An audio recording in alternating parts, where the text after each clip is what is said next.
اس رات اس نے بیشا کو صرف ایک ہی بات کہی تھی، ایک ہی رٹ تھی اس کے پاس، تم جانتی ہو ایک دوست ہے میرا سکندر، اس کے 7 بیٹے ہیں۔ 7 تم سمجھتی ہو اس بات کا مطلب 7 بیٹے، اور تم نے مجھے یہ دی ہے لڑکی، تم سمجھتی بھی ہو داؤد ابراہیم کی غیرت اور عزت پر کتنا بڑا کلنک ہے یہ تمہاری بیٹی۔ مجھے بیشا بیٹا دو ورنہ اچھا نہیں ہوگا تمہارے ساتھ۔ بیشا نے منہ پر کفل ڈال کر وہ وقت اس کی مرضی کے مطابق اس کے ساتھ گزارا تھا، بیٹی کے لیے وہ پاگل سا ہو گیا تھا، کسی کچھ اور سجائی نہیں دے رہا تھا، اور اب ان دوائیوں کی حقیقت جان کر وہ ڈھیر ہو گئی تھی۔ دادا اپنی آئی میں مرے گا، اسے اپنے الفاظ یاد آ گئے، وہ کانپتے قدموں سے اپنی جگہ سے اٹھی اور وہ وہاں سے باہر نکل گئی۔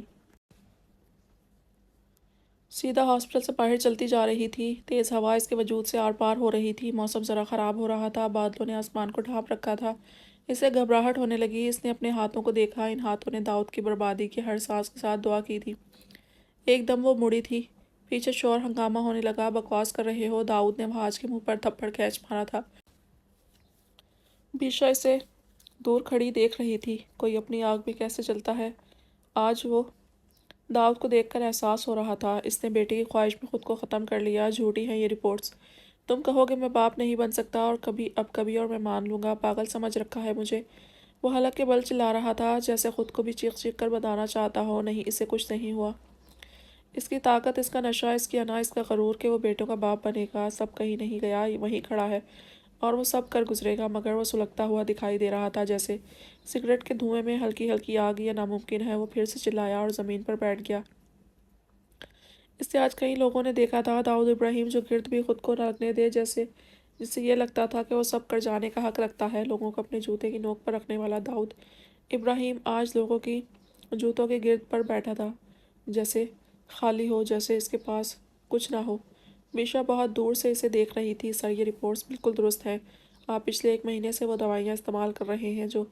وہ رک گیا، داؤد کی آنکھوں کی سرخی وہاج کو بھی دنگ کر گئی۔ میں معافی چاہتا ہوں، مگر آپ نے خود ہی ختم کر دیا۔ وہاج ہلکی آواز میں بولا، شاید یہاں سے داؤد ابراہیم کا انجام شروع ہو گیا۔ ایک بار اس لڑکی کی طرف لازمی دیکھے گا جس کی آہیں یہاں تک لائی ہیں۔ وہاج اس کی انہی بے بس آنکھوں میں دیکھتا پھنکارا تھا اور اٹھ کر وہ اندر چلا گیا۔ داؤد اسے دیکھتا رہ گیا، جس کے سامنے کبھی سر نہیں اٹھاتے تھے، وہ کیسے اس کے سامنے بول گیا تھا، اسے لگا جیسے اس کا وجود ختم سا ہو رہا ہو، اندر بہت کچھ ٹوٹ گیا تھا۔ وہ خالی آنکھوں سے اپنے ہاتھوں کو دیکھنے لگا۔ ایسا ممکن نہیں، میں داؤد ابراہیم ہوں، مجھ میں آگے خود کو خود ہی تسلی نہیں دے سکا، نہیں، میں… اس کے ہاتھ پر اسی کی آنکھ کا آنسو گرا۔ در حقیقت داؤد ابراہیم کو خود سے اتنا پیار تھا کہ اس کے لیے یہ بات ناقابل برداشت تھی، اور شاید کسی بھی عام انسان کے لیے یہ بات اس کی زندگی تباہ کر سکتی ہے۔ اور یہاں تو انا کا مارا اپنے گھمنڈ میں بری طرح چور، جسے یہ نشہ تھا کہ اس کے بیٹوں سے اس کی طاقت میں اضافہ ہو جائے گا، جسے یقین تھا اس کے بیٹے اس حویلی میں کھیلیں گے، اب اس نے خود کو اس قابل ہی نہیں چھوڑا تھا کہ وہ دوبارہ باپ بن سکتا۔ وہ اٹھا اور اس نے مڑ کر دیکھا، سامنے بیشا کھڑی تھی، وہ اس سے دور، بہت دور۔ داؤد نے حلق میں سانس اتارا اور اس کی جانب بڑھنے لگا، مگر آج کی چال میں نشہ نہیں تھا۔ اس کے قدم کبھی ادھر پڑتے تو وہ دیوار کا سہارا لے کر خود کو سنبھالتا، کبھی ادھر پڑتے، وہ اس کے پاس بمشکل پہنچا۔ بیشا لمحے کے لیے بھی اس کی طرف نہیں بڑھی، وہ وہیں سے اسے دیکھ رہی تھی، جس کا چہرہ دھواں دھواں تھا، جس کے اوسان خطا تھے، جس کی آنکھوں میں سرخی تھی، جیسے کسی بھی لمحے وہ تڑپ تڑپ کر روئے گا کہ کیا اس نے بیٹوں کی ہوس میں اپنے ساتھ آخر کیا ہے، وہ چاہتا وہ کس کے لیے اس نے ایسا کیا، کس نے کہا تھا اسے وہ دوائیاں لے۔ بیشا کے پاس کئی سوال تھے، مگر اس کی اپنی آواز اس کا جواب نہیں دے رہی تھی۔ داؤد ابراہیم اپنی آئی مرے گا، اور آج اس نے اس بات کو سچ ہوتے دیکھ لیا تھا۔ وہ ساکھ تھی، داؤد نے اس سے نگاہ چرا لی۔ وہ داؤد کو کسی کو بھی ایسے دیکھ کے کھڑا انسان اس کے خود کا شکار ہو جائے گا۔ اس کی نگاہوں میں عجیب سی بات تھی، وہ گاڑی میں جا کر بیٹھ گیا، جیسے وہ چھپنے کی کوشش کر رہا ہو بیشا سے۔ وہ اسے اپنے ساتھ کیوں لایا تھا؟ کیا یہ سب کو دکھانے کے لیے؟ نہیں، شاید اسے یقین تھا کہ کمی بیشا میں ہوگی، شاید اسے یقین تھا کہ وہ اسے ایک بار پھر اپنی حاکمیت ثابت کرے گا، مگر اس بار ایک کاری ضرب لگی تھی جو اس کے اندر ہی اندر گھول کر مار دیتی۔ بیشا بھی گاڑی میں بیٹھ گئی، دونوں ایک دوسرے سے نہیں بولے۔ بیشا نے اس کی جانب نہیں دیکھا، وہ گاڑی بمشکل ڈرائیو کر رہا تھا۔ میں بس ایک بات تھی کہ ایسا نہیں ہو سکتا، وہ اتنا بے وقوف نہیں۔ ہاسپٹل سے آنے کے بعد جب وہ ڈیرے پر گیا تو وہاں اس کا دوست بھی موجود تھا، جس نے داؤد کو اچھا خاصا بھڑکا دیا تھا کہ داؤد نے ٹھان لی تھی کہ بیشا کو لانے کے بعد ذریعہ کو جان سے مار دے گا، جس نے اس کو جیل کی ہوا کھلائی تھی، جس نے اس کی عزت پر داغ لگایا تھا، جس نے اس کی عزت برباد کی تھی، جس نے اس کے باپ کا نام ڈبو دیا تھا، برباد کر دیا تھا۔ وہ سوچ چکا تھا وہ ذریعہ کو اس قابل ہی نہیں چھوڑے گا کہ وہ اس نشے کا شکار ہو کہ وہ داؤد ابراہیم کے خلاف بیان عدالت میں دے گا، وہ داؤد ابراہیم کو عدالتوں میں گھسیٹے گا اور سب سے پہلے اس کی نوکری ہی چھینے گا۔ اور وہ یہ سوچتے ہی مسکرا دیا تھا اپنے دوست کے ساتھ۔ اس نے ساری رات شراب پی تھی اور تب اسے خبر ملی کہ اس کی یہاں بیٹی ہوئی ہے۔ عجیب سی اپنے دوست کے سامنے شرمندگی ہوئی تھی۔ اشتعال کے مارے اس نے گلاس زمین پر پھینک کر مارا اور غصے سے بھڑکتا وہ اپنی گن نکال کر آج بیشا کی جان لے لینے والا تھا۔ وہ شدید نشے میں چور تھا، اسے سکندر کے سامنے اپنا آپ کمتر لگ رہا تھا، اور داؤد بھلا کسی سے کمتر تھا کبھی؟ وہ جانتا تھا سکندر کے 7 بیٹے ہیں۔ سکندر اسے اتنا جذباتی ہونے سے روکا اور اس سے کہا کہ وہ سکون سے بیٹھے، جذبات میں نہ آئے۔ داؤد اس سے پہلے کچھ بولتا اس نے ایک اور گلاس داؤد کے ہاتھ میں دے دیا اور بولا، میں تمہیں ایسی دوائیاں دوں گا جس سے تمہاری خواہش پوری ہو جائے گی۔ میرے گاؤں میں ایک پیر جی ہے، وہ یار بے حد بہترین شخص ہیں۔ وہ اسے زمائنی انداز میں سمجھانے لگا، تمہارے ہاں بیٹے اس کی وجہ سے ہوئے ہیں۔ داؤد نے اس کی طرف دیکھا اور پورا گلاس حلق میں انڈیل لیا۔ اور کیا نہیں، ورنہ تو۔ اس نے شانے اچکا دی، اپنی بیوی کو گالیاں بکنے لگا۔ داؤد اس کی بات پر یقین کر بیٹھا، تم کل میرے ساتھ چلنا، سکندر نے کہا تو داؤد نے سر ہلا دیا ایک دم۔ داؤد چارپائی پر ڈھیر ہوتے دیکھا تو وہ نشے میں اپنی بیوی کا نام لے رہا تھا۔ اس کے منہ پر شاطرانہ مسکراہٹ تھی۔ وہ داؤد کو ایک نگاہ دیکھ کر وہاں سے چلا گیا، جبکہ داؤد اسی غم میں تھا کہ سکندر کے 7 بیٹے ہیں، جبکہ اس کی اولاد ہوئی تو بیٹی۔ اگلی صبح وہ یہ سب بکواس بھول چکا تھا۔ ہاں لیکن اسے یاد تھا کہ اس کی بیٹی ہوئی ہے۔ وہ بیشا کے پاس جانا چاہتا تھا، البتہ غصے سے اس کے مزاج بے حد برے ہو گئے تھے۔ اس نے سب پر اپنا غصہ اتارا تھا، مگر فائدہ کچھ نہیں ہوا تھا۔ ہوتا بھی کیا، داؤد بیشا کے پاس جاتا کہ وہ کال آ گئی اور سکندر نے اسے وہ افسانہ پھر سے یاد دلایا۔ داؤد چوٹ کھائے بیٹھا تھا بیٹی کے نام پر کہ اس بات پر یقین کرتا۔ اس کے ساتھ اسے گاؤں کے پیر جی کے پاس چلا گیا۔ پیر جی نے اسے اونچی اونچی باتیں بتائیں اور داؤد اپنی حوث کے چکر میں پھنس گیا۔ حالانکہ وہ بے وقوف نہیں تھا، مگر بے تاب ضرور تھا، اور سکندر کے سامنے جو اسے شرمندگی ہو رہی تھی، اسی کے چکر میں وہ ان کی دی ہوئی دوائیوں کو استعمال کرتا رہا۔ پورے 1 مہینے وہ سکندر کے ساتھ ہی رہا، تبھی وہ پلٹ کر بیشا کے پاس نہیں گیا، اور پھر سکندر نے اس کے دماغ پر سب کچھ اتنا سوار کر دیا کہ داؤد جو کسی کی نہ سننے اس کی باتوں پر چلنے لگا۔ سکندر نے بیشا کے بارے میں سرسری سا ذکر کیا تو داؤد کو یاد آیا کہ اسے بیشا کے پاس جانا تھا، اور اسی رات وہ بیشا کو واپس لے آیا۔ مگر جب وہ واپس سکندر کے پاس گیا تو اس کے ڈیرے پر ساری رات گزاری۔ اس کی آنکھ لگ گئی۔ جبکہ اس کا دماغ ہوش میں آنے لگا تو اسے ہنسی کی آواز آ رہی تھی، یہ شخص برباد ہو گیا ہے، اب کسی کو منہ دکھانے کے قابل ہی نہیں رہا۔ سالہ خود کو نہ جانے کیا سمجھتا تھا، ایسا اندر سے مارا ہے، دوبارہ خود کو بھی آئینے میں دیکھتے ہوئے 100 بار موت مرے گا۔ سکندر کی آواز پر داؤد نے آنکھیں کھول کر اس کی جانب دیکھا۔ سکندر ایک دم گھبرایا ضرور، مگر پھر ہنس دیا۔ کس کے بارے میں بات کر رہے تھے؟ داؤد نے ذرا سنجیدگی سے پوچھا۔ اسے کچھ ٹھیک نہیں لگ رہا تھا۔ تم پر ہنس رہا ہوں کہ تم کتنے بڑے بے وقوف ہو۔ مجھ پر تمہیں کیسے یقین آ گیا؟ داؤد ابراہیم، کیا تم نے میری بہن پر جو ظلم کیا بھول گیا؟ تمہیں سکندر ڈھارا اور ایک دم اٹھا۔ داؤد کے چھکے چھوٹے تھے، وہ آپے سے باہر ہوتا اس کا گریبان جکڑ گیا۔ کیا کیا ہے تم نے میرے ساتھ؟ وہ اس کی آنکھوں میں گھورتا ہوا بولا۔ چل ہٹ سالہ، اب کسی لائق نہیں رہا تو تیرے ساتھ اس سے بھی برا ہونا چاہیے تھا۔ داؤد ابراہیم نے تو نے خود کو سمجھا کیا تھا؟ تیری مرضی سے دنیا جیتی ہے اور تو سرے عام یوں ہی پھرتا رہے گا، تجھ سے کوئی سوال نہیں کرتا۔ ایسی مار ماری ہے تجھے میں نے، من مٹی تلے مرنے کا دل کرے گا تیرا۔ تو نے میری معصوم بہن پر ظلم کیا۔ اس کے شوہر نے اسے اتنا مارا کہ تیرے پاس اس کا فیصلہ آیا۔ میں نے تیرے پاؤں پکڑے، منتیں کی اس سے کہ میری بہن کو طلاق دلوا دے، مگر تو نے فیصلہ کیا وہ اس کے ساتھ رہے گی، اور اس کا شوہر آئندہ ایسا کچھ نہیں کرے گا۔ اس کے پاس بھی بات بھی تیرے پاس آتی رہیں شکایتیں، میں خود آتا تھا، مگر تو نے کبھی توجہ نہیں دی کہ تیرے ہی گاؤں میں رہنے والی ایک عورت کے ساتھ ہو کیا رہا ہے۔ تو اب تیرے ساتھ جو ہوا پورے گاؤں کو چیخ چیخ کر بتاؤں گا کہ اب تو کبھی باپ نہیں بن سکے گا، کیونکہ میں نے تجھے وہ دوائیاں دی ہیں جس سے تیرے بیٹے کی حوث سی رہ جائے گی اور تو گڑ کر مرے گا۔ سکندر کے چیخنے پر داؤد کے سر سے پاؤں تک جیسے زلزلے سے اٹھ پڑے۔ اس نے نفی میں سر ہلایا۔ سکندر ہنسنے لگا۔ خود کو بہت بڑی چیز سمجھتا تھا نا تو؟ اب جا آئینے میں دیکھ تو ہے کیا؟ سکندر نے کہکا لگایا۔ داؤد نے پیچھے کی جانب دوڑ لگا دی۔ اس کو یقین نہیں آیا، وہ جھوٹ بول رہا تھا۔ وہ گھر پہنچا بیشا کو دیکھے بنا۔ اس وقت وہ اپنی ہی تڑپ میں تھا، مگر وہ جاتے جاتے رکا۔ نہیں، ایسا ممکن ہی نہیں۔ وہ داؤد ابراہیم ہے، اس میں کوئی کمی نہیں ہے۔ نہ اس میں کوئی کمی ہو سکتی ہے۔ اگر کمی ہوگی تو اس میں ہوگی جس نے اسے بیٹی دی اور وہ یہ ثابت کر دے گا، تبھی وہ اسے کھینچ کر اپنے ساتھ لے گیا تھا۔ وہ خود کو اس سے دور کر رہی تھی مگر داؤد لے گیا، مگر اس وقت یوں لگ رہا تھا داؤد پر کیچڑ سا اچھل گیا ہو اور اپنے منہ پر وہ ملنے والا خود ہو، مگر اب بھی اسے آس تھی، یہ ضد، وہ دوسرے ڈاکٹر سے ملے گا۔ ایسے کیسے منہ اٹھا کر اتنا بڑا کھیل اس کے ساتھ کھیلا جا سکتا تھا؟ اس نے تہیہ کر لیا سکندر کو وہ جان سے مار دے گا۔ وہ حویلی کے سامنے گاڑی روک گیا۔ بیشا نے اس کو یہ پلٹ کر نہیں دیکھا، وہ بھاگ کر گاڑی سے نکل کر اندر چلی گئی۔ داؤد نے اسے بھاگتے دیکھا اور اسے اسٹیئرنگ پر سر ڈال دیا۔ اس وقت وہ اپنے جوتے کو دیکھ رہا تھا، اس کی آنکھ سے آنسو نکلا، اس نے حیرانگی سے اپنی آنکھ صاف کی اور پھر مسکرا دیا۔ ایسا نہیں ہو سکتا داؤد ابراہیم، تم میں کوئی کمی نہیں، کسی کے چاہنے سے تم میں کمی نہیں ہو سکتی، تم داؤد ہو۔ نہیں یار، ایسا ہو ہی نہیں سکتا، وہ مٹھیاں بھیجتا بولا۔ اس نے سیل فون نکالا اور اپنے ملازم کا نمبر ڈائل کیا۔ مجھے ٹکٹ کروا دو، وہ بھی آج اور ابھی کی، اس نے حکم دیا۔ جی سائیں، ملازم نے کہا، اور داؤد اپنی ہی حویلی میں اندر جانے کی ہمت نہیں رکھتا تھا۔ وہ کس منہ سے بیشا کے سامنے جائے گا؟ کس منہ سے وہ اس پر ہنسے گی کہ داؤد بہت بڑائی تھی نا تم نے اپنا دوسرا بڑا نقصان خود کیا ہے۔ اس کے سینے میں سلگنی رکھی گئی تھی، کبھی وہ بے چینی سے ادھر ادھر دیکھتا، کبھی بے چینی سے ادھر دیکھتا، بار بار آنکھیں سرخ ہو رہی تھی۔ داؤد میں کوئی کمی نہیں، اس کے لبوں پر بس یہی بات تھی، خود کو بار بار وہ یہ بات جتا رہا تھا، مگر اس کے اندر چھپا داؤد جیسے چیخیں مار رہا تھا کہ وہ کیا کر بیٹھا تھا۔ اس نے وہ وقت خود سے اکیلے لڑتے ہوئے گزارا تھا، اسی گاڑی میں گزار دیا جب تک اسے ملازم نے یہ نہیں کہا کہ ٹکٹ ہو گئی ہیں۔ اپنی ہی حویلی میں وہ داخل ہوتا تھا تو اس کا غرور ہی الگ تھا، اس کے قدموں کی دھمک سے سب یکدم سیدھے ہو جاتے تھے۔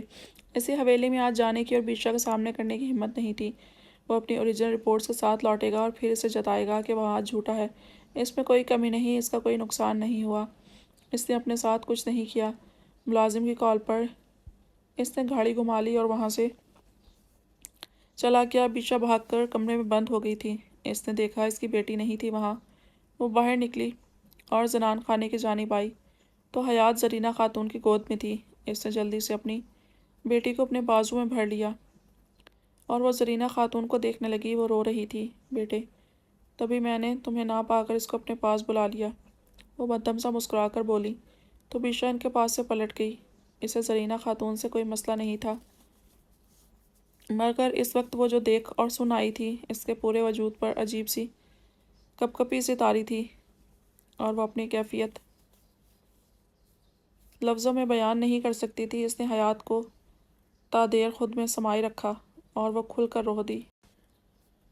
بہت زیادہ اسے اللہ کا انصاف نظر آ رہا تھا۔ اسے آج داؤد کی آنکھوں میں وہ بے بسی دکھی تھی جو اس نے اپنی آنکھوں میں دیکھتی تھی۔ آخر اس کا قصور کیا ہے جو اس کے ساتھ یہ سب ہو رہا ہے؟ ہاں، داؤد کی آنکھوں میں وہی اذیت تھی، اس کی آنکھیں بیشا سے مل نہیں رہی تھی۔ داؤد کا نگاہوں کو چرانا، وہ بھی بیشا سے، اور داؤد جیسے انسان کا۔ وہ رو دی تھی، اس نے داؤد کی بربادی مانگی تھی اور آج جب وہ برباد ہو گیا تھا، وہ لٹ گیا تھا اپنے ہی ہاتھوں، تو اسے تکلیف ہو رہی تھی، وہ اس کی تکلیف میں خوفزدہ ہو رہی تھی۔ وہ روتی رہی اونچی آواز میں کہ باہر ملازموں نے سنا تو زرینہ خاتون کو بتایا داؤد گھر پر نہیں تھا، تبھی وہ اس کے پاس آ گئی۔ انہیں لگا داؤد اسے پھر کچھ کہہ کر گیا ہے، وہ اسی طرح رو رہی تھی۔ انہوں نے اس کے سر پر ہاتھ رکھا۔ بیٹی ایسے مت رو، وہ بولیں تو بیشا ان کے سینے سے لگ گئی، وہ سسک رہی تھی۔ زرینہ خاتون اس کے بال سہلا رہی تھی۔ داؤد نے ایک جیتی جاگتی زندگی کو مارا تھا اور آج خود اس کی آنکھوں سے زندگی کو لے کر جو خوف، اس کی انا، اس کی مردانگی کو لے کر جو خوف بیشا نے اس کی آنکھوں میں دیکھا تھا، وہ سہم گئی تھی اللہ کے انصاف پر۔ داؤد کو خود پر گھمنڈ جتنا تھا، اس کا وہ گھمنڈ توڑ دیا تھا اللہ نے، اور وہ شکر کرتی تھی کہ اللہ، آپ کو داؤد بہت پسند ہے، آپ اس کو کوئی نقصان نہیں پہنچاتے۔ مگر آج وہ اس بات سے خوش تھی، وہی تھی، خوش نہیں تھی، وہی تھی۔ انسان بھی عجیب ناشکرا تھا، اسے سب وہ چاہیے جو مل جاتا ہے تو بھی روتا ہے، اور جب وہ نہ ملے تب بھی روتا ہے۔ اس وقت بیشا کی حالت بالکل ویسی ہی بن گئی تھی۔ بہت دن گزر گئے، داؤد واپس نہیں لوٹا تھا۔ بیشا کو اس کا انتظار بھی نہیں تھا۔ وہ واپس آ جاتا بھی تو کیا کرتا؟ وہ اپنی انا کو کبھی جھکنے نہیں دیتا، وہ کبھی اپنے گھمنڈ سے باہر نہ نکلتا۔ شاید وہ بیشا کو مارتا، اپنے اندر کی بھڑاس نکالتا۔ بیشا کو پرواہ نہیں تھی اس کی، اس نے جہاں جانا تھا، جو کرنا تھا، وہ اپنی مرضی سے کر رہا تھا اور وہ کرتا رہتا۔ بیشا البتہ اب حویلی میں آزادی سے پھرنے لگی تھی۔ پہل تو وہ کمرے میں بند رہی، مگر پھر حیات کی وجہ سے وہ باہر نکلنے لگی تو اس نے پہلی بار شادی کے تقریباً 2 سال بعد حویلی پوری دیکھی تھی۔ وہ زرینہ خاتون کو بھی اب حویلی کے صحن میں لاتی تھی۔ زرینہ خاتون اسے اکثر روکتی تھی مگر وہ منع کر دیتی، کیونکہ حیات کو کھلی فضا پسند تھی۔ اس کے مزاج ذرا چڑچڑے تھے، شاید باپ پر چلی گئی تھی۔ مگر بیشا کو یہ بات سوچ کر غصہ آتا کہ اس کی بیٹی تھی، اس پر جانا چاہیے تھا۔ وہ روتی بہت تھی۔ مورے اور حرین بھی اس سے ملنے آتی تھی۔ زریاب نے اسے واپس چلنے کا کہا مگر بیشا نے منع کر دیا کہ اب وہ کہیں نہیں جانا چاہتی تھی، وہ یہیں رہنا چاہتی تھی۔ وہ داؤد کی آنکھوں میں دیکھنا چاہتی تھی۔ جیسے بھی صحیح، اگر اسے اپنے اندر وہ کمی خود پیدا کر لی تھی تو وہ اس کی آنکھوں میں دیکھنا چاہتی تھی، اس سے پوچھنا چاہتی تھی داؤد کہاں گیا؟ گھمنڈ تمہارا، اپنے ہی ہاتھوں سے خود کو برباد کر دیا اسے۔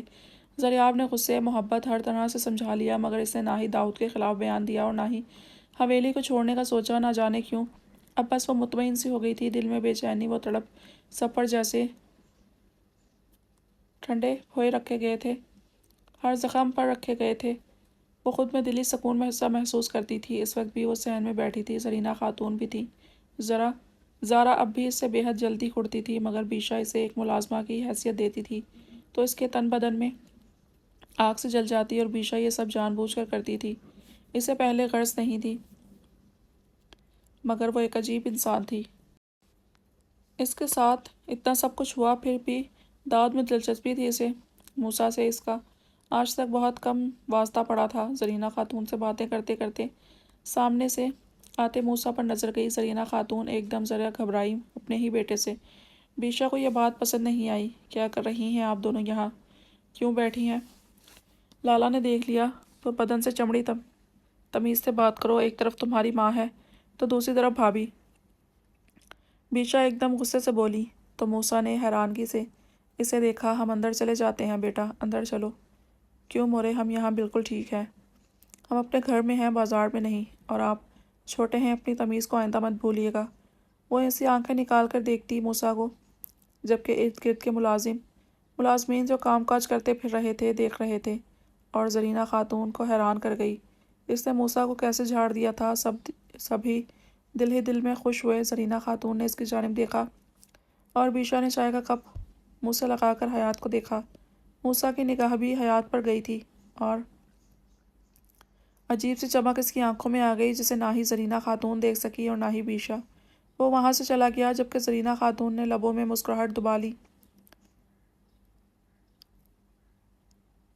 ایسے داؤد کو جھاڑا ہوتا تو شاید وہ سیدھا ہوتا۔ وہ اس کے ساتھ ہلکا سا مذاق کرنے لگیں۔ شاید کچھ لوگوں کو قسمت کی مار پڑنا ضروری ہوتی ہے مورے اور داؤد۔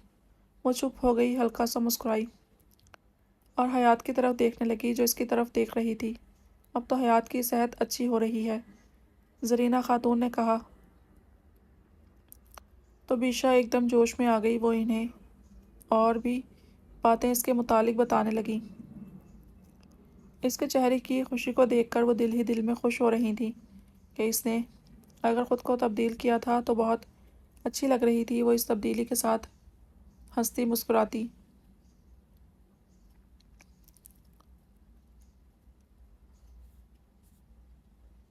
سسپینڈ لیٹر ہاتھ میں دیکھ کر زریاب پر جیسے چھت ٹوٹ کر پڑی تھی۔ مگر سر، زریاب نے بولنا چاہا۔ آئی ایم سوری زریاب، میں خود نہیں چاہتا مگر اوپر سے آرڈرز ہے کہ تمہیں یہ لیٹر دے دیا جائے۔ وہ بولے تو زریاب آگے سے کچھ نہیں بولا۔ اسے سمجھ آ گئی کہ یہ داؤد کا کیا دھرا ہے۔ غصے کے مارے وہ داؤد کے پاس حویلی کے لیے نکل گیا جبکہ دوسری طرف داؤد 2 مہینے اپنی زندگی کے بدترین گزار کر شام کی فلائٹ سے واپس پاکستان لوٹا تھا۔ ملازم کو بلا کر وہ گاؤں کے لیے نکلا اور حویلی آنے سے پہلے اس نے گاڑی رکوا دی۔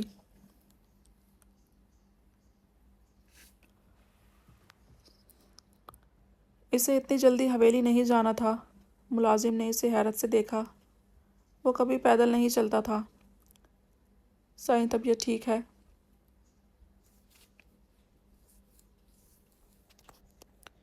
وہ کمزور لگ رہا تھا۔ لگ ہی نہیں رہا تھا وہی داؤد ہے۔ داؤد نے گاڑی سے اترنے سے پہلے ملازم کو دیکھا اور دوبارہ وہ خاموشی سے اندر بیٹھ گیا۔ چلو آج نہیں تو کل، آخر کب تک وہ اس حقیقت سے بھاگتا کہ اس نے خود کو خود ہی ختم کر لیا تھا۔ وہ چپ سا ہو گیا۔ وہ حویلی آیا تو اس کی چال میں وہ بات نہیں تھی مگر سب ایک طرف ہو گئے، افراتفری سی مچ گئی۔ داؤد نے اپنے کمرے کی جانب دیکھا، وہ اس طرف بڑھنے لگا۔ اس نے کمرے کا دروازہ کھول دیا اور سامنے کا منظر دیکھ کر وہ 2 قدم دور ہوا، دھک سے رہ گیا۔ وہ موسیٰ کو حیات کے پاس دیکھ کر جو اس کے اوپر سے اس کا کمبل اتار رہا تھا۔ موسیٰ ایک للکار تھی جو پوری حویلی میں گونجی تھی داؤد کی کہ اس کی للکار سن کر بیشا سمیت زرینہ خاتون بھی مردان خانے کی جانب بھاگی۔ 2 ماہ بعد وہ گھر لوٹا تھا تو اپنے قدموں پر نہیں چل سکتا تھا۔ ویل چیئر کھینچ کر ملازم اندر لائے تھے جبکہ باقی سب اسے حیرانگی سے دیکھ رہے تھے۔ شاید کوئی جانتا نہیں تھا یا کسی کو لگتا نہیں تھا داؤد کو کبھی زوال بھی آ سکتا ہے، مگر ہر جوانی نے ڈھلنا ہے اور ارجو کو زوال ہے۔ بس فرق اتنا ہے کہ اس کی عروج کی مدت کم تھی اور وہ اپنی بھرپور جوانی میں محتاج ہو گیا تھا لوگوں کا۔ اس نے اپنا چہرہ جھکا لیا تھا۔ بیشا حیات آگ کے ساتھ آگے چل رہی تھی۔ وہ اپنے کمرے میں جانے لگی۔ ملازم نے اس کو بھی اس کے کمرے میں پہنچا دیا تھا۔ یہ تو وہ دروازہ تھا جسے وہ جو ایسے کھول کر آتا جیسے کوئی اس کو روک نہیں سکتا تھا۔ دروازہ ایسے پھینکتا تھا کہ اندر والا اس کے آنے سے ہی سہم جاتا تھا اور اس کے قدموں کی دھمک کسی کو بھی دور سے ہی خوفزدہ کر دیتی تھی۔ وہ آج ویل چیئر پر اندر آیا۔ اس کا ملازم بار بار اس کو دیکھتا، اپنی آنکھیں صاف کرتا۔ داؤد کو حیرانگی ہوئی۔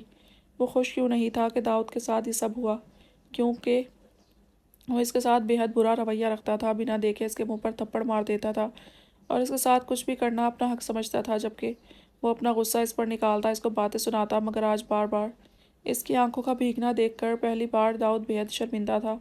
وہ داؤد کو کمرے میں لے آیا۔ سائیں بستر تک پہنچا دوں؟ وہ بھیگی آواز میں بولا، جبکہ داؤد اس کی آنکھوں کا بار بار بھیگنا دیکھ رہا تھا۔ تم کیوں رو رہے ہو؟ مجھے چھوڑ کر جا سکتے ہو، تم مجھ پر ہنس سکتے ہو، مگر اس طرح میں نے تم سے کبھی پیار عزت سے بات نہیں کی، پھر بھی تم میرے لیے رو رہے ہو؟ وہ بالآخر پوچھ ہی بیٹھا، کیونکہ بیشا تو 2 مہینے سے اس کے ساتھ تھی، مگر اس کا ملازم بھی اس کے ساتھ سائی کی طرح تھا۔ اس نے داؤد کو دیکھا اور نیچے داؤد کے قدموں بیٹھ گیا اور رونے لگا۔ سائیں، آپ کو ایسے دیکھا نہیں جاتا، شاید آپ نہیں جانتے، مگر جس دن آپ نے میرے ہاتھ میں پیسے رکھے تھے، پہلی بار آپ نے میرے ہاتھ میں پیسے رکھے تھے، اس دن میں میرے بچے اور میری بیوی 3 دن کے بھوکے تھے۔ سائیں، آپ کے لیے بڑی بات نہیں ہوگی، مگر میرے لیے اس دن وہ بہت کچھ تھا، اور اس دن قسم کھائی تھی آپ کے سامنے سر کٹوا دوں گا، مگر کبھی نمک حرامی نہیں کروں گا، اور آج آپ کو ایسے دیکھا نہیں جا رہا۔ وہ بول رہا تھا۔ داؤد چپ سادھ گیا۔ شاید اس نے اپنی زندگی میں کوئی نیکی کی ہوگی، اسے تو یاد بھی نہیں تھا اس نے کسی پر کوئی احسان بھی کیا ہو۔ وہ اتنا سخت دل تھا کہ کسی کو رعایت نہیں دیتا تھا، جبکہ بیشا اس کے ملازم کو اس کے لیے روتا ہوا دیکھ رہی تھی۔ کیا وہ واقعی خوش قسمت تھا؟ اتنا سب ہو جانے کے بعد بھی اس کے لیے تڑپنے کے لیے کوئی تھا۔ داؤد نے اپنے ملازم کے شانے پر ہاتھ رکھا اور تھپ تھپایا۔ وہ بنا کچھ بولے اپنے ویل چیئر کو بیٹھ کی جانب لے گیا، جبکہ اپنے قدموں پر نہیں چل سکتا تھا۔ اس وقت داؤد کی سرخ آنکھیں بتا رہی تھیں کہ اس کے اندر کیا چل رہا ہے۔ اس کے ملازم نے اس کی مدد کی، اسے بستر پر لٹایا۔ وہ لیٹ گیا اور کمبل ڈالا تو اس نے اپنا چہرہ چھپا لیا۔ اگر پل پل داؤد کو موت مل رہی تھی تو یہ کہنا برا نہیں تھا، وہ اپنا چہرہ چھپا گیا تھا ان سب سے۔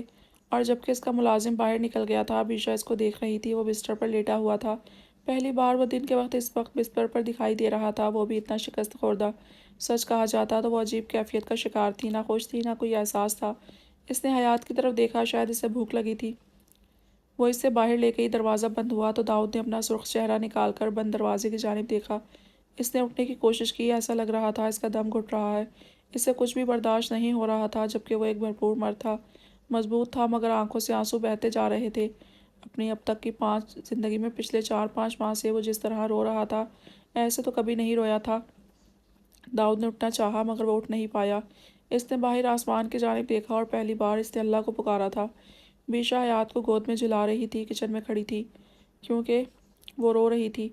وہ اس کو پیار سے انڈا کھلا رہی تھی، جبکہ اس کے چہرے پر حیات کو دیکھ کر مسکراہٹ تھی۔ وہ بار بار ہونٹ نکال کر رونے کو بےتاب رہتی۔ اب تو کافی صحت مند ہو گئی تھی، جبکہ وہ اپنی بڑی بڑی آنکھوں سے بیشا کو دیکھتی تو بیشا کو اس پر ٹوٹ کر پیار آتا۔ وہ کافی بڑی بھی ہو گئی تھی، مگر پھر بھی بیشا اسے اپنے سینے سے لگائے لگائے پھرتی تھی۔ موسیٰ کو جیل ہو گئی تھی اور بیشا نے زریاب سے کہہ کر اس کا کیس زریاب کے حوالے کیا تھا، مگر زریاب سسپینڈ تھا۔ اسی وجہ سے خود تو کچھ نہیں کر سکتا تھا، جبکہ اس نے جب یہ سنا تھا بس نہیں چل رہا تھا موسیٰ کو جان سے مار دے، مگر اس نے اپنے ایک دوست سے کہہ کر اس کا کیس ہینڈل کرنے کا کہا تھا، جبکہ داؤد ابھی یہ بات نہیں جانتا تھا۔ بیشا نے اسے کیبنٹ پر بٹھایا اور اس کے بھرے بھرے گالوں پر پیار کرنے لگی۔ میرا بیبی، وہ مسکرا کر بولی۔ اسے اپنی بیٹی کے ساتھ خوشی ملتی تھی کہ اچانک بیشا کو اپنے پیچھے کسی کی آہٹ محسوس ہوئی۔ اس نے مڑ کر دیکھا، وہ زارا تھی۔ وہ نہیں چاہتی تھی زارا اس کی بیٹی کو بھی دیکھے بھی۔ اس نے حیات کو گود میں پھڑ لیا۔ زارا کی نگاہیں نیچی تھی، وہ اس کے نزدیک آ گئی۔ میں تمہاری کوئی بات نہیں سننا چاہتی، تم جا سکتی ہو، بیشا نے ذرا خفگی سے کہا۔ تو زارا نے اپنی پلکیں اٹھائیں۔ بیشا اس کی آنکھوں میں آنسو دیکھ کر حیران ہوئی کہ وہ کس لیے رو رہی ہے۔ داؤد سائی کے رونے کی آواز کمرے سے باہر آ رہی ہے۔ حویلی پر عجیب موت کا سا سما ہے، گھٹن ہونے لگی ہے مجھے یہاں۔ تبھی میں نے زرینہ خاتون سے درخواست کی ہے کہ مجھے یہاں سے جانے کی اجازت دے دیں۔ میں اب یہاں نہیں رہ سکتی، انہوں نے بھی مجھے جانے کا کہہ دیا ہے، مگر میں جانے سے پہلے آپ سے ہاتھ جوڑ کر معافی مانگتی ہوں بیشا بی بی۔ وہ اس کے آگے ہاتھ جوڑ گئی۔ میں نے اس زبان سے آپ کو بڑی تکلیف پہنچائی ہے، آپ کی تکلیف پر ہنستی تھی میں کیا کرتی، میرا دل داؤد سائی کا ہو گیا تھا۔ میں جانتی ہوں ایک بیوی کو بھلے اس کا شوہر اس کے ساتھ کیسا بھی رویہ رکھے، یہ کبھی اچھا نہیں لگے گا کوئی لڑکی اس کے شوہر کے سامنے اپنا آپ دکھائے، اور میں یہ سب کرتی رہی بس اس لیے کہ وہ مجھے دیکھے، وہ دیکھے کہ میں بھی تو خوبصورت ہوں۔ اگر بیشا انہیں وہ خوشیاں نہیں دے سکتی تو زارا تو دے سکتی ہے، مگر آپ جانتی ہیں میرے ہر حربے کے باوجود ایک بات تھی داؤد سائی میں، انہوں نے میری جانب کبھی ہاتھ نہیں بڑھایا، کبھی تنہائی میں بھی نہیں، جبکہ میں نے لڑکی ہو کر کرنا چاہا کہ وہ میری طرف مائل ہوں۔ در حقیقت میں ان کی خوبصورتی کے آگے ہار گئی تھی،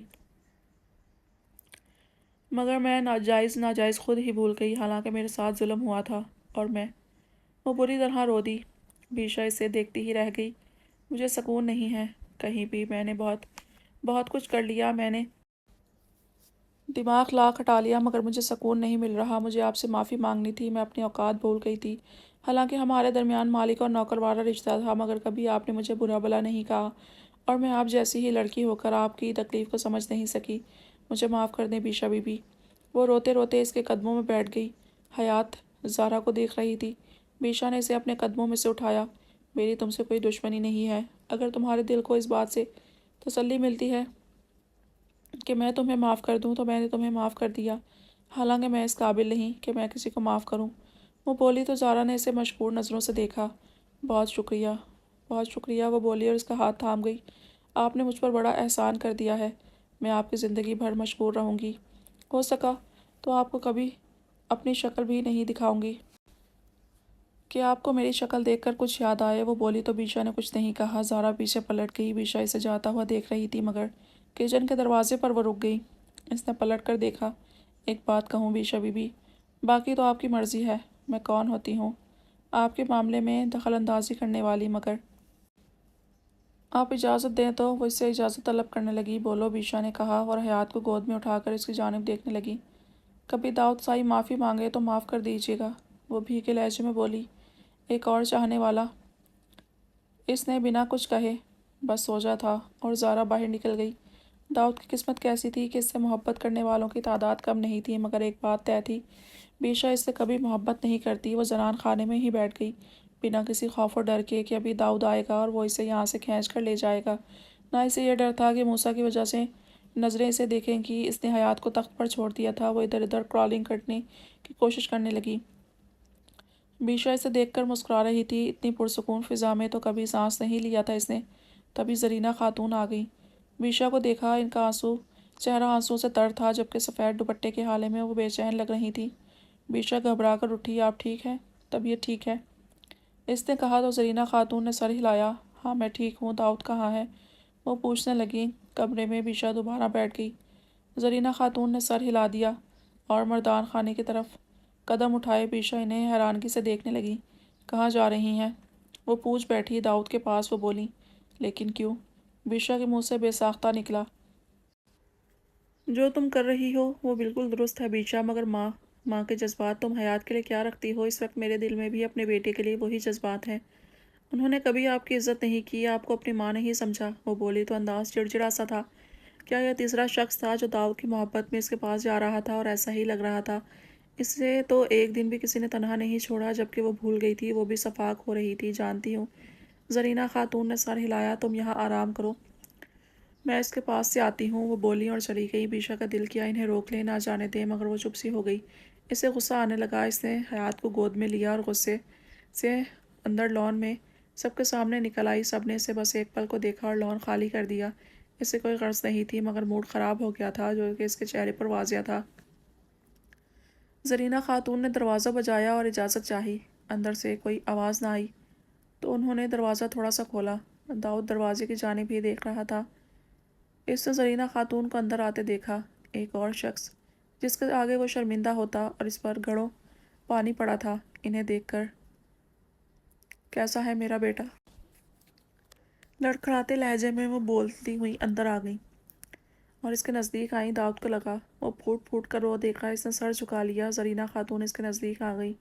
آج اگر وہ دھتکارتا انہیں تو وہ سن لیتی، مگر ان سے دیکھی نہ گئی داؤد کی حالت۔ وہ تڑپ کر اس تک پہنچی تھی اور داؤد کو اپنے بزرگ بازوں میں بھرا تو وہ پھوٹ پھوٹ کر رو دیا۔ اس کے رونے کی آواز پر زرینہ خاتون تڑپ تڑپ گئی تھی۔ نہیں داؤد میرے بچے، نہیں رونا ایسے میری جان، میرا بیٹا، میرا شہزادہ، وہ واری صدقے ہوئے جا رہی تھی، جبکہ داؤد کسی چھوٹے بچے کی طرح ان کی آغوش میں چھپ کر رو رہا تھا۔ یہ منظر بیشا نے بھی دیکھا۔ آنسوں کا گولا اس کے حلق میں پھنس گیا، مگر اس نے چہرہ موڑ لیا۔ وہ زرینہ خاتون کو دیکھنے آئی تھی کہ وہ کیا کر رہی تھی، اور یہاں کا منظر دیکھ کر اسے بہت برا محسوس ہوا۔ تبھی وہ بے چین سی صوفے پر بیٹھ گئی۔ سکون کیوں نہیں تھا اس حویلی کو؟ تو خوش ہونا چاہیے تھا کہ وہ فرعون جیسا انسان آج اپنی موت خود مرا ہے۔ تو یہ حویلی اتنی ویران کیوں ہو گئی تھی؟ ہر ملازم افسردہ تھا، سب اسے شدید غصہ آ رہا تھا، اور وہ غصہ داؤد پر بری طرح انڈیلنے کو بے چین تھی، جبکہ دوسری طرف داؤد بچوں کی طرح ان کے بوڑھے ہاتھ پر اپنے ہاتھوں میں پکڑ گیا۔ مجھے معاف کر دیں، مجھے معاف کر دیں پلیز مجھے۔ وہ بولا تو زرینہ خاتون نے جھک کر اس کی پیشانی چوم لی۔ میں نے تمہیں معاف کر دیا میرے بیٹے۔ اولاد بہت قیمتی ہوتی ہے ماں باپ کے لیے، میری جان تم بہت قیمتی ہو داؤد، وہ بولی، جبکہ داؤد نفی کرنے لگا۔ نہیں نہیں، مجھے ماریں، آپ کی یہ باتیں مجھے اور اذیت میں مبتلا کر رہی ہیں، مجھے باتیں سنائیں، مجھے کہیں داؤد تمہارے ساتھ یہی ہونا تھا۔ وہ تڑپا، مگر زرینہ خاتون نے اس کا خوبصورت مگر اب ذرا زرد پڑا چہرہ اپنے ہاتھوں میں بھر لیا۔ وہ بھی روئی تھی۔ داؤد نے ان کی گود میں سر رکھ لیا،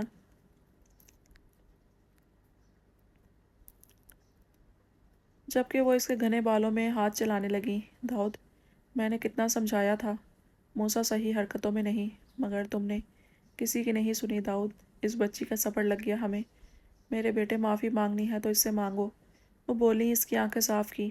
وہ مجھے کبھی معاف نہیں کرے گی۔ داؤد نے لمبا سانس ایک تکلیف دہ اندر کھینچا۔ کبھی بھی نہیں، اور اسے ایسا ہی کرنا چاہیے۔ وہ ٹھیک کر رہی ہے میرے ساتھ اس تنہائی میں نے اسے اس کمرے کی تنہائی کی مار دی ہے، وہ ٹھیک کر رہی ہے، وہ بولا۔ زرینہ خاتون چپ ہو گئی۔ کیا کہتی؟ کچھ کہنے کو بچا ہی نہیں تھا۔ وہ اس کے سر پر ایسے ہی ہاتھ پھیرتی رہیں اور وہ یوں ہی چھت کو گھورتا رہا۔ کیا آپ میرے پاس روز آئیں گی زرینہ خاتون؟ اس کے آرام کے خیال سے اٹھنے لگیں تو وہ پوچھ بیٹھا، ان کے قدم جیسے کسی نے جکڑ لیے۔ وہ اپنے آنسو نہ روک سکی۔ ہاں میں روز آؤں گی، وہ بولی اور اس کی پیشانی چوم لی۔ آپ نے مجھے معاف کر دیا ہے نا؟ وہ بولا تو زرینہ خاتون نے سر ہلایا۔ ہاں کر دیا۔ انہوں نے اس کے ہاتھ تھامے تو داؤد نے سر پیچھے گرا لیا۔ میں بیشا کو بھیجتی ہوں آپ کے پاس، وہ بولی۔ داؤد مدھم سا ہنس دیا۔ وہ اس کے پاس آتی، اچھا یہ بھی ٹھیک تھا۔ وہ آنکھیں موند گیا۔ لمحہ لمحہ اس کی آنکھوں میں کسی فلم کی طرح ماضی چل رہا تھا۔ اس نے اس کمرے کو دیکھا، یوں ہی وہ اسے قید کر جاتا تھا، اسے کہیں آنے جانے کی اجازت نہیں تھی، اور آج قسمت نے اس کے ساتھ وہی سب کیا تھا جو اس نے بیشا کے ساتھ